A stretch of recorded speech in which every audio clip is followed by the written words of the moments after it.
Bharatiya Janata party Ram के नाम पे जीतती है। ऐसा कुछ भी नहीं है। राम मंदिर मुद्दा कोर्ट में चल रहा था, फैसला हुआ, मंदिर बना, इसमें क्या दिक्कत है? इनकी हालत ये है कांग्रेस की, घर के तो गट्टी चाट रहा है, पड़ोसी को सीधा लगा रहे हैं। जीतू इनके जो अभी अध्यक्ष बने मध्य प्रदेश के, उनके भाई बीजेपी में आ गए, केंद्रीय मंत्री सुरेश पचौरी जी वो बीजेपी में आ गए है। ईडी है भूत की तरह और भारतीय जनता पार्टी का गमछा है। अगर कोई सुनिए ईडी से वही डर रहा है कि जो गलत है, तो मतलब कांग्रेस में गलत लोग हैं। क्यों नहीं आते आपके सांसद? पूरा कांग्रेस आरोप लगा रही है कि इस बार नहीं जीत रहे। सांसद जी आए थे पिछली बार, अब फिर वापस आएंगे। ये तो समय बताएगा कौन जीत रहा कौन नहीं जीत रहा। आपको क्या लगता है? रोडमल जी जीतेंगे। पिछले गिरा सकते हैं। डैम बनाए, बड़े काम करे रोडमल जी। बड़ी जमीनें खरीदी उनके कार्यकाल में। 42 करोड़ रुपए जो सांसद निधि 10 साल में थी, उस पे एक तो मतलब टैंकर बनाने का काम किया और एक ये यात्री प्रतीक्षालय।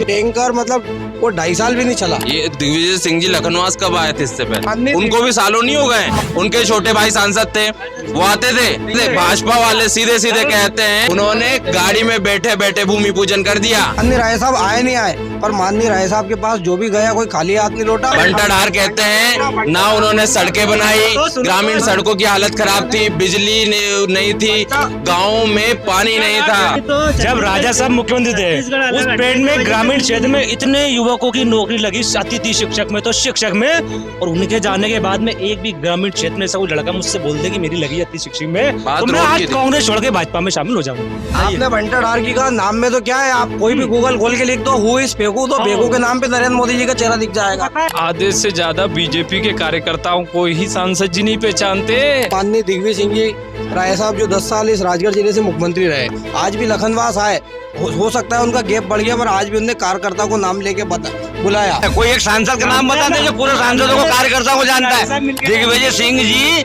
लखनवास में चुनिंदा लोगों को जानते हैं, लिस्ट बना के देते हैं। फलाने महाराज, महेंद्र सिंह गुर्जर, रसूल भाईजान, ये लिस्ट दी जाती है, तब वो नाम से बुलाते हैं। कोई भी बड़ा नेता, राष्ट्रीय नेता सांसद महोदय कभी भी किसी को बाई नेम पूरे कार्यकर्ता को नहीं जानते। दिग्विजय सिंह जी के शासन काल में कहाँ की सड़कें थी, कहाँ की 4 लाइन थी। मनमोहन सिंह जी 10 साल रहे, कौन सी 4 लाइन का शिलान्यास कर दिया, कौन सा बड़ा डैम बना दिया। जब इतने अच्छे सांसद जी है तो भारतीय जनता पार्टी नरेंद्र मोदी के बैसाखियों का सहारा क्यों ले रही है? तो कोई चेहरा ही नहीं है जिसके नाम से चुनाव लड़े कांग्रेस। इनको बहुमत के लिए तो 273 सीट चाहिए, 230 पे ये चुनाव लड़ रहे हैं। अब कहाँ से सरकार बनाएंगे? तो नरेंद्र मोदी तो पूरी सीटों पे चुनाव लड़ रहा है। गठबंधन अपनी जगह, पर फुल फ्रेज में क्या है इनके पास? 230 में क्या सरकार बना लेंगे? ये 230 सांसद दिग्विजय सिंह ने कराई है, तो फिर कांग्रेस सरकार गिरी क्यों?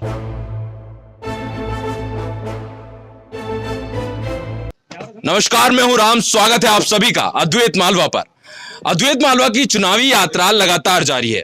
हम हर गली, हर मोहल्ले, हर चौराहे का माहौल दिखा रहे हैं। 4 टीमें काम कर रही हैं आपकी लोकसभा में। हम बताएंगे जनता का मन, बताएंगे आपको कि किसका पल्ला भारी है। अभी हम हैं लखनवास में और चर्चा करेंगे बीजेपी और कांग्रेस के सभी वक्ताओं से कि आखिर कौन कर जाएगा इस बार खेला। आप सबसे पहले एक सवाल कि क्यों नहीं आते आपके सांसद? क्या माहौल है बीजेपी का? सांसद जी क्यों नहीं आते हैं? सांसद जी आए थे पिछली बार इलेक्शन में आए थे, अब फिर वापस आएंगे। हाँ? तो पूरा कांग्रेस आरोप लगा रही है कि इस बार नहीं जीत रहे। ये तो समय बताएगा कौन जीत रहा कौन नहीं जीत रहा। मतदाता आपको क्या लगता है? आपको क्या लगता है? रोडमल जी जीतेंगे। कारण गिना सकते हैं? कारण उनने डैम बनाए, बड़े काम करे रोडमल जी। बड़े काम करे हैं, डैम बना दिए हैं, सड़कें बना दी है। बताइए। बड़ी जमीनें खरीदी उनके कार्यकाल में। ये वही बात, और अभी भी खरीदी रहे हैं वो बड़ी जमीनें। अभी बताया किसी ने कि 300 बीघा जमीन खरीदी है इंदौर रोड पे उन्होंने। इंदौर बाईपास पे 300 बीघा जमीन खरीदी हुई है, और 3 बीघा जमीन पैतृक संपत्ति में। ये कभी फैक्चुअल मिस्टेक करते रहते, कभी 300 बताते हैं, कभी 30 बताते हैं, कभी 40 बताते हैं। तो ये सही है, 300 प्लस लिख के मैं दे दूं। क्या ओरिजिनल जमीन तो 10 साल में 2000 बीघा जमीन के मालिक वो बने, 11 वेयर हाउस उनने बनाए, कहीं मंदसौर में या मक्सी के आसपास उनने फैक्ट्री उनकी खोली है, और 42 करोड़ रुपए जो सांसद निधि 10 साल में थी, उसमें से उनने कमीशन बेस पे एक तो मतलब टैंकर बनाने का काम किया, और एक ये यात्री प्रतीक्षालय, जो यात्री प्रतीक्षालय आप ही मतलब आपके मीडिया से कवर करना कि यात्री प्रतीक्षालय की चद्दरें उड़ गई तो कुर्सियां नहीं है। टैंकर मतलब जितने 2.5 लाख का टैंकर, 3 लाख का टैंकर उसने बनाया, वो 2.5 साल भी नहीं चला। बल्कि नारायण सिंह जी आमला में 2009 से 14 तक सांसद थे, उनके टैंकर आज तक जीवित हालत में आपको पंचायत में मिल जाएंगे। और बात रही दूसरी तरफ देखें, माननीय दिग्विजय सिंह जी राय साहब जो 10 साल इस राजगढ़ जिले से मुख्यमंत्री रहे, उनकी एक खासियत है कि वो आज भी गांव-गांव आते हैं। तो लखनवास में भी आए। ये दिग्विजय सिंह जी लखनवास कब आए थे इससे पहले? दिग्विजय सिंह जी लखनवास परसों ही आए थे। अभी तो चुनाव में ना, ये तो चुनाव टाइम है ना। इससे पहले कब आए थे? माननीय उनको भी सालों नहीं हो गए। उनके भाई, छोटे भाई, सुनिए पहले बात सुनिए, उनके छोटे भाई सांसद थे, वो आते थे। उन्होंने क्या काम करे थे? वो भी तो नहीं आते थे। भाजपा वाले सीधे सीधे कहते हैं, उन्होंने गाड़ी में बैठे बैठे भूमि पूजन कर दिया, गाड़ी में बैठे बैठे, वो भी नहीं आए थे। लक्ष्मण सिंह जी की देन प्राथमिक चिकित्सालय लखनवास है, लक्ष्मण सिंह जी की देन मंडी है।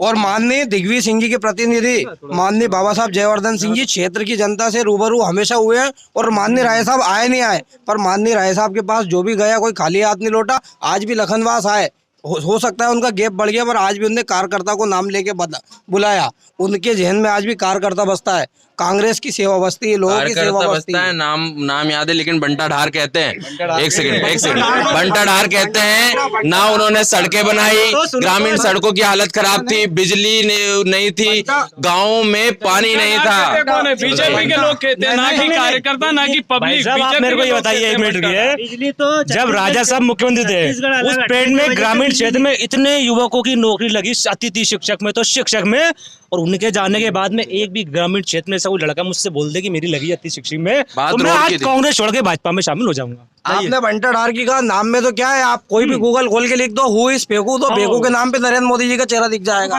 तो ये राहुल गांधी जी की छवि खराब करने के लिए कितने पैसे, करोड़ों रुपए, अरबों खरबों खर्च करते हैं ये लोग। हाँ, उनको खराब मतलब छवि खराब करने के लिए करोड़ों लाखों रुपए खर्च करते हैं। आधी वीडियो शॉर्टकट कर काट देते हैं, है ना। तो पीआर तो अब तो कांग्रेस भी करती है। राम भैया, मैं तो ये कह रहा हूँ कि आधे से ज्यादा बीजेपी के कार्यकर्ताओं को ही सांसद जी नहीं पहचानते।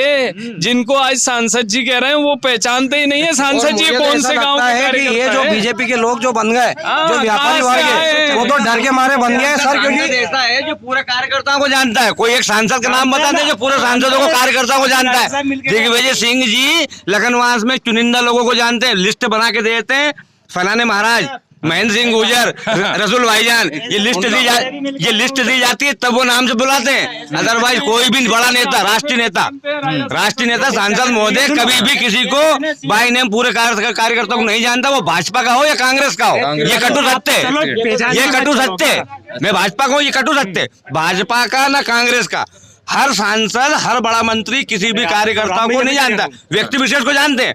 2 लोग 4 लोगों को जानते हैं, 2 लोग 4 लोगों को जानते हैं। दिग्विजय सिंह जी के शासन काल में कहाँ की सड़कें थी, कहाँ की 4 लाइन थी। मनमोहन सिंह जी 10 साल रहे, कौन सी 4 लाइन का शिलान्यास कर दिया, कौन सा बड़ा डैम बना दिया, आप बताइए मुझे। मोहनपुरा डैम किसने बनाया? मोहनपुरा डैम उन्होंने बनाया, सड़क 4 लेन बना दिया। जब इतने अच्छे सांसद जी है, तो भारतीय जनता पार्टी नरेंद्र मोदी के बैसाखियों का सहारा क्यों ले रही है? माननीय रोडमल नागर के चेहरे पे चुनाव लड़े, तो कोई चेहरा ही नहीं है जिसके नाम से चुनाव लड़े। कांग्रेस भाजपा के पास तो नरेंद्र मोदी है, नरेंद्र मोदी भाजपा के नाम से चुनाव तो लड़ रही है। कांग्रेस के पास इनको बहुमत के लिए तो 273 सीट चाहिए, 230 पे ये चुनाव लड़ रहे हैं। अब कहाँ से सरकार बनाएंगे ये? 230 पर जो ये चुनाव लड़ रहे हैं वो 273 इनको बहुमत के लिए चाहिए। तो नरेंद्र मोदी तो पूरी सीटों पर चुनाव लड़ रहा है। गठबंधन अपनी जगह, पर फुल फ्रेज में क्या है इनके पास? 230 में क्या सरकार बना लेंगे ये? 230 सांसद दिए, सरकार बना लेंगे आप। आजकल जो भाजपा है वो कांग्रेस युक्त भाजपा है। जैसे अगर 100% नेता है तो 30 से 40% कांग्रेस के ही नेता भाजपा में, जिनको उन्होंने तो कांग्रेस की कमी है कि अपने नेता ही उनको छोड़ के जा रहे हैं। कमी नहीं है सर।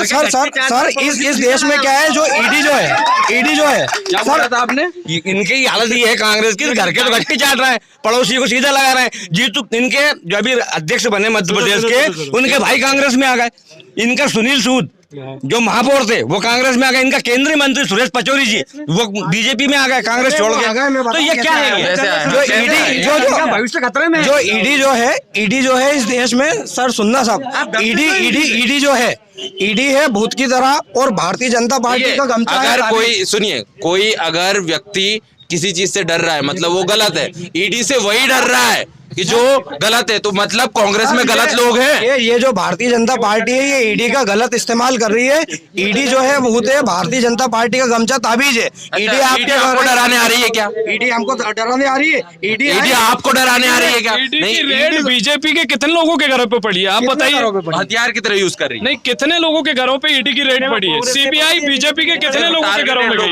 ओनली टारगेट लोगों की लिस्ट बनती है, भारतीय जनता पार्टी के कार्यालय में बैठ के लिस्ट बनती है और देखते हैं किसके पास कितना पैसा है और कौन भाजपा को कितना नुकसान पहुंचा सकता है, उसको तोड़ने का काम भारतीय जनता पार्टी कर रही है, जो विगत 10 सालों से लोकतंत्र की हत्या कर रही है। पहले तो मतलब आमने सामने चुनाव होते थे, अब तो चुनी हुई सरकारें गिराने का काम कर रही है। आप बिहार में देख लो, आप मध्य प्रदेश में देख लो, लोकतंत्र की हत्या हो रही है। लोकतंत्र की हत्या मतलब दिन ब दिन करती जा रही है। आप देखो बिहार में तो जो नीतीश कुमार जी है, 9वीं बार जो मुख्यमंत्री बने, वो तो मतलब आज गए, उन्होंने अपनी पार्टी से इस्तीफा दिया, दूसरे दिन भारतीय जनता पार्टी में शामिल हुए, शाम को फिर शपथ ले ली। तो ऐसा काम भारतीय जनता पार्टी के दुशासन में हो रहा है।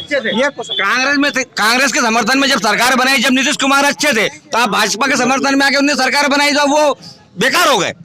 भाजपा के समर्थन में सरकार नहीं, वो तो नीतीश कुमार जी का ही वार्तालाप तो चलती रहेंगी, सब छोड़ो, इनसे पूछो, मुद्दे पे बात करते हैं, ठीक है? सीधे मुद्दे पे आते हैं।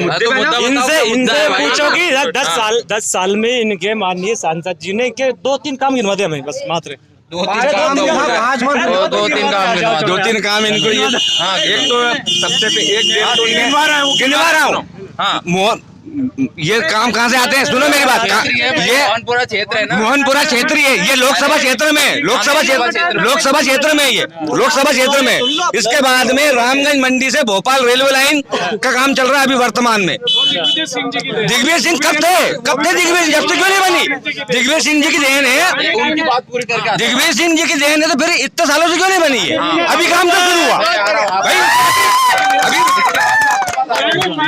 भाई, उसमें तो लेके आए ना, उसे लाइन में तो लेके आए ना भाई। इनने करीब दिग्विजय सिंह जी ने करा, पूरा देश दिग्विजय सिंह जी ने बंटा ढार कर दिया। इसके बाद में थोड़ा कुछ हुआ तो भाजपा ने करा ना। ये रेलवे लाइन अब क्यों हो रही, पहले क्यों नहीं हुई? दिग्विजय सिंह ने कराई है, तो फिर कांग्रेस सरकार गिरी क्यों? अगर सबसे बड़ा सवाल, क्यों गिरी भैया सरकार? कांग्रेस सरकार लोकतंत्र की हत्या करके गिराई गई सर। मध्य प्रदेश में लोकतंत्र की हत्या हुई, माननीय सिंधिया जी को उन्होंने वही यस बैंक की जांच या जो भी मतलब सार्वजनिक उनकी बात थी, उसको डरा धमका के और माननीय दिग्विजय सिंह जी की मतलब माननीय कमलनाथ जी की सरकार गिराने का काम भारतीय जनता पार्टी ने किया। लोकतंत्र की हत्या करके भारतीय जनता पार्टी ने कांग्रेस की सरकार गिराई। 30-35 करोड़ रुपए में विधायक खरीद के सरकार गिरा दी। ये तो लोकतंत्र की हत्या की। एक बात आप बताइए कि हारे थे क्यों दिग्विजय सिंह? हारे थे क्यों? दिग्विजय सिंह जी इसलिए हारे थे कि मध्य प्रदेश छत्तीसगढ़ एक राज्य था। दोनों का विभाजन जब हुआ तो मध्य प्रदेश में भाजपा की जो बाहुल्य सीटें थी, जो भाजपा का मतलब गढ़ था जनसंख्या, वो संख्या सीटों की ज्यादा मध्य प्रदेश में आई। उसके बाद भी माननीय राय साहब लड़े, तो राय साहब मतलब ज्यादा अंतर से नहीं हारे, और जिनसे हारे थे उमा भारती से, उनकी भी एक्सपायरी डेट 6 महीने थी भारतीय जनता पार्टी में। तो उसके बाद तो आज तक उमा भारती को भी लूप लाइन कर दिया, 6 महीने बाद उनको जेल भेज दिया। पार्टी ने हटाया नहीं था, उमा भारती जी को पार्टी ने हटाया नहीं था, उमा भारती ने इस्तीफा दिया था। ये तो सबे एक मामले में उनने अपने पद से इस्तीफा दिया था कि अगर मेरे ऊपर ये केस चलता है तो मैं अपने पद से इस्तीफा दे दूं। फिर बाबूलाल गौर को बिठाया था, उनसे व्यवस्था नहीं चली, फिर शिवराज सिंह जी को बिठाया। और रही इनकी सरकार करने वाली बात, एक मिनट, रही इनकी सरकार करने के बाद 2 मिनट रही इनकी सरकार करने के बाद इन्हें खुलेआम बोला था कि 10 दिन में किसानों को 2 लाख का कर्जा माफ, नहीं तो सीएम बदल देंगे। 10 दिन में आप बताइए, आप इनसे पूछे इनका कर्जा माफ हुआ कि नहीं हुआ? नहीं हुआ। स्टेटमेंट निकलवा लो, बैंक स्टेटमेंट निकलवा लो आप। 1 लाख रुपए मेरा हुआ, इनके काका जी का मेरा 1 लाख रुपए हुआ, केवल 3 किस्तों में हुआ था। 50,000 एक बार, 1 लाख दूसरी बार और 2 लाख तीसरी बार। 27 लाख किसानों का कर्जा माफ हुआ, 1 लाख तक कर्जा माफ हुआ, इसलिए सरकार ने खरीद ली कमलनाथ को। सरकार गिर गई, कहाँ से कल 2 लाख करे? 1 लाख। जब भारतीय जनता पार्टी के अभी वर्तमान के हारे हुए विधायक और पूर्व मंत्री कमल पटेल जी कृषि मंत्री थे, तब पूर्व कैबिनेट मंत्री माननीय जयवर्धन सिंह जी ने सवाल पूछा था विधानसभा में कि कितने लाख किसानों का कर्जा माफ 15 महीने सरकार में हुआ, तो लिखित में जवाब आया था कमल पटेल जी मोदी का कि 27 लाख किसानों का मध्य प्रदेश में कर्जा माफ कांग्रेस सरकार ने 15 महीने की सरकार में किया। 27 लाख किसानों का कर्जा माफ हुआ। मेरा भी हुआ है, मेरा हुआ। कहाँ हुआ? एक सेकंड रुकिए। डिबेट चलती रहेंगी, बहुत लंबी चर्चा हो सकती है। बात करेंगे जमीनी मुद्दों की, बात करेंगे आपकी, बात करेंगे राजगढ़ की। राजगढ़ में अगर विकास हुआ है, ये देखिए सीधी सी बात है, बीजेपी की गवर्नमेंट में सच में काम हुआ है। अगर आप देखें पिछले 15 सालों से शिवराज सरकार है, 15 से 18 सालों से रोड बने हैं, पानी अलग अलग योजनाएं आए हैं, पानी आया है, उसके बाद में बिजली अब 24 घंटे गाँव में रह रही है। ये आप मानते हैं कि पहले बिजली नहीं रहती थी? आप मानते हैं कि पहले ग्रामीण सड़कें खराब थी? हाँ या ना? पहले ग्रामीण सड़कें खराब थी। हाँ मानते हैं, इसलिए थी, मानते हैं, हाँ बोलिए। इसलिए थी जब मध्य प्रदेश और मानते हैं। छत्तीसगढ़ का विभाजन हुआ तो जो मतलब केंद्र सरकार राज्य सरकार को जो लोन देती उससे थी, पहले तो वो सीएम थे ना। उसके वो सीएम रहते हुए ही छत्तीसगढ़ और मध्य प्रदेश का विभाजन हुआ। जब छत्तीसगढ़ और मध्य प्रदेश का विभाजन हुआ तो जो लाइट बनाने का प्लांट था वो छत्तीसगढ़ में चला गया। 91 में सीएम बन चुके थे, बिल्कुल बन चुके थे। 2000 में विभाजन हुआ। 10 सालों में, रुकिए 10 सालों में क्या हुआ? 10 सालों में क्या हुआ? 10 सालों में रोड क्यों नहीं बने? तो क्यों ना पूछूं मैं अपने सवाल आप मुझे मत बताइए प्लीज, आप ये मत बताइए मुझे सवाल क्या पूछे। लखनवास में मंडी माननीय राय साहब की देन है। ब्यावरा का नगर पालिका कॉम्प्लेक्स माननीय राय साहब की देन है। उसके बाद प्राथमिक 100 बेड का अस्पताल माननीय राय साहब दिग्विजय सिंह जी की देन है। ग्रिड राय साहब की देन है। कुशलपुरा डैम राय साहब की देन है। पार्वती परियोजना राय साहब की देन है। मोहनपुरा देखो पार्वती परियोजना किसकी है? पूरा हिंदुस्तान जानता पार्वती योजना किसकी, मध्य प्रदेश वाले जानते हैं। ये केंद्र की है, माननीय नरेंद्र मोदी जी की है ये। अच्छा एक बात बताओ आप, करके बताते एक बात बताओ आप, ये कांग्रेस है, ये मध्य प्रदेश के सरकारी पेज पे, ये सरकारी पेज पे डला कि 450 करोड़ का प्रोजेक्ट उज्जैन में महाकाल लोक का सज्जन सिंह जी वर्मा प्रभारी मंत्री थे जब स्वीकृत हुआ। माननीय कमलनाथ जी ने भी उसकी पूजन कर दी थी। जब लोकतंत्र की हत्या होकर सरकार गिरी तो माननीय शिवराज सिंह जी और नरेंद्र मोदी जी उसका सेल लेने के लिए पूजा करने आ गए। ये आपने देखा कि नहीं देखा? यहाँ की जनता ने देखा कि नहीं देखा? अब ये धर्म का अंटा तो ऐसा है सर, ये धर्म का अंटा तो ऐसा है कि ये मतलब भांग से बुरा नशा है। राम राम राम, भारतीय जनता पार्टी कार्यकर्ता करो राम राम राम। और भारतीय जनता पार्टी के जो नेता है अमित शाह, उनका बेटा जय शाह चयन करता है कि इस देश में कौन क्रिकेट खेलेगा। AICC का चेयरमैन वो बन जाता है अमित शाह का बेटा जय शाह, जिसको बैट पकड़ना नहीं आता है। भारतीय जनता पार्टी राम के नाम पे जीतती है, ऐसा कुछ भी नहीं है, ऐसा कुछ भी नहीं है। राम मंदिर मुद्दा कोर्ट में चल रहा था, फैसला हुआ, मंदिर बना, इसमें क्या दिक्कत है? हाँ तो वही तो राम नहीं, उन्होंने कांग्रेस के कितने वकीलों ने पैरवी करी इसके खिलाफ। अभी नक्सली मरे वहाँ छत्तीसगढ़ में, नहीं कांग्रेस ने शहीद बोला उन लोगों को, नक्सलियों को। अब ये कहाँ से राष्ट्रभक्त हुए बताइए आप? अरे कहाँ से? देखो मुद्दे देश के ही चल रहे हैं ना, बात देश की हो रही है ना। यहाँ की भी बात की है ना, यहाँ की भी बात की है ना। अभी भले ये भाजपा की पैरवी कर ले, इनका शरीर भले भारतीय जनता पार्टी में है, पर इस वक्त इनकी आत्मा तो माननीय दिग्विजय सिंह जी के साथ ही है। नहीं है ये बहुत बड़ा मुकाबला आप लोगों का, ये बहुत बड़ा मुकाबला है। ये नहीं होगा। अब तो सिर्फ क्या होगा, जैसे राजस्थान में होता है वैसा यहाँ होगा। क्या होता है? हर 5 साल में सरकार चेंज होगी। इस बार रोडमल जी की बन गई थी, अब पलट के दिग्विजय सिंह जी बन जाएगी। दिग्विजय सिंह जी की सरकार चेंज कर देंगे। अभी 1 लाख रुपए दिए हमारी बल्ली पे, दिग्विजय सिंह ने लाइट ग्रिड मंडी और 10 लाख रुपए मंदिर में दिए। दिग्विजय साहब का क्षेत्र है ये। इधर तो आ जाइए, इधर आओ। आप तो जमीनी मुद्दा पूछो, हम जमीनी बताओ जमीनी मुद्दा। यहाँ इस लखनवास में आप खड़े हो, क्या देख रहे हो? क्या विकास है 15 साल में? यहाँ कांग्रेस के भी विधायक रहे हैं, भाजपा के भी विधायक रहे हैं, शासन। लेकिन हाँ ना उन्होंने काम किया ना इन्होंने काम किया। 10 साल तक यहाँ आए ही नहीं, उन्हें किसी को जानते हैं। हम रोडमल से मतलब है, हमें रोडमल को हराना है। कांग्रेस तो गोवर्धन ने बहुत काम किया है। राज्य सरकार 10 लाख रुपए दिए अभी बल्ली मंदिर महादेव उसके मंदिर बाद में 5 लाख मंडी खुलवाई है। कांग्रेस क्या है, 15 महीने की सरकार में आपकी सरकार आपके द्वार के तहत गांव गांव जाती थी लोगों के बीच, और भारतीय जनता पार्टी तो ठेकेदारों के पास जाती है। बड़े हम अद्वैत मालवा जब यहाँ आज से 4 महीने पहले डिबेट की तब भी ये रास्ता ऐसा ही था, यहाँ मार्केट के लिए जमीन है वो कब्जे में है और आज भी स्थिति वही है। तो ये है माहौल लखनवास का। लखनवास में क्या है चुनावी माहौल, भाजपा और कांग्रेस दोनों आमने सामने हैं। अपनी अपनी बात रखी दोनों के प्रतिनिधियों ने, बताया कि क्या मुद्दे हैं, क्यों कौन जीत रहा है। आपको जो भी लगता है कमेंट्स में बताइए और फॉलो कीजिए अद्वैत मालवा को।